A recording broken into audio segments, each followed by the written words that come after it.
kini bisa menerima pembayaran dari turis asing tanpa mesin mahal. Tidak ada lagi batas antara ekonomi lokal dan global.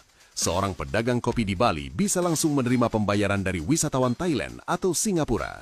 Inilah demokratisasi ekonomi digital yang sesungguhnya. Namun di balik keberhasilan itu, tantangan tetap mengintai. Tingginya adopsi teknologi tidak selalu sejalan dengan literasi. Penipuan digital masih marak. Masyarakat yang aktif bertransaksi belum sepenuhnya paham risiko. Inilah sisi gelap dari kemajuan yang tak boleh diabaikan. Negara harus bergerak cepat, tidak hanya membangun sistem, tetapi juga melindungi penggunanya. Industri fintech Indonesia sepanjang 2025 berjalan di medan yang kompleks. Pinjaman daring tetap relevan bagi masyarakat yang belum terjangkau bank, tetapi juga memicu kekhawatiran soal bunga dan tata kelola. Disinilah peran regulator menjadi krusial.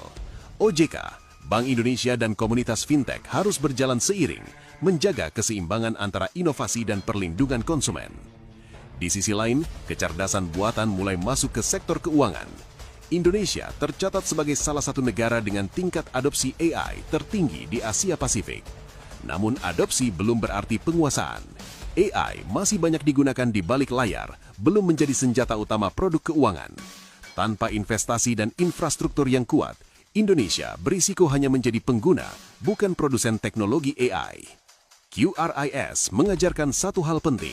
Kedaulatan digital tidak selalu datang dari teknologi paling canggih, tetapi dari standar yang tepat dan keberanian negara untuk memimpin. QRIS tidak menutup diri dari pemain global, justru mengundang mereka untuk ikut bermain di atas standar yang sama, inklusif, terbuka, dan berdaulat. Jika dulu kita bangga karena batik dikenakan di panggung dunia atau rendang dinobatkan sebagai makanan terenak, kini kita punya kebanggaan baru. Sebuah standar pembayaran buatan Indonesia yang dipakai lintas negara. Sesuatu yang mungkin tampak kecil, tetapi dampaknya besar. QRIS bukan hanya alat transaksi. Ia adalah simbol perubahan posisi Indonesia di peta ekonomi digital global. Dari pasar menjadi pemain, dari pengguna menjadi penentu standar. Dan bagi negara-negara lain, inilah yang paling mengganggu.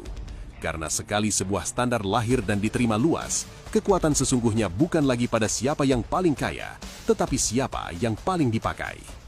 Dan di tahun 2025 ini, dunia mulai terbiasa dengan satu kenyataan baru. Saat sebuah kode QR dipindai di Tokyo, Seoul, Bangkok, atau Kuala Lumpur, ada jejak Indonesia di sana. Sebuah kotak hitam putih sederhana yang diam-diam membuat raksasa ekonomi dunia